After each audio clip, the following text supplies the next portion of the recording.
ভাই বোনের সম্পর্কটা শুধু রক্তের নয়, এটা গড়ে ওঠে ছোটবেলার আদব আর মায়ের শেখানো ভালোবাসায়।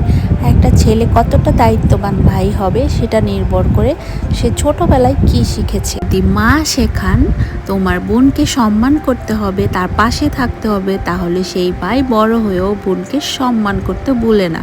একইভাবে যদি মেয়েকেও বলে তোমার ভাইয়ের সঙ্গে সবসময় নরম ব্যবহার রাখতে হবে, তার খেয়াল রাখতে হবে, তবে সেই মেয়ে বড় হয়েও ভাইয়ের প্রতি দায়িত্বশীল হয়ে ওঠে।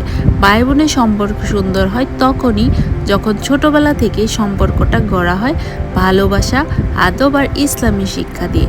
নবীজি বলেছেন, তোমরা তোমাদের সন্তানদের আদব শিক্ষা দাও, কেননা তারা তোমাদের পরবর্তী প্রজন্ম। আর যদি মায়ের শিক্ষায় ভুল থাকে তাহলে বড় হয়ে বা ছোটবেলা থেকেই একজন আরেকজনের সাথে বেয়াদবি এবং খারাপ শিক্ষায় গড়ে ওঠে। আল্লাহ যেন সব ভাই বোনের সম্পর্কে দয়া করেন এবং ভালোবাসার বন্ধনে অটুট থাকে। আপনার ভাই বোনের সঙ্গে কি ভালো কোনো স্মৃতি আছে? কমেন্ট করুন, আর যার কি ইচ্ছা শেয়ার করুন।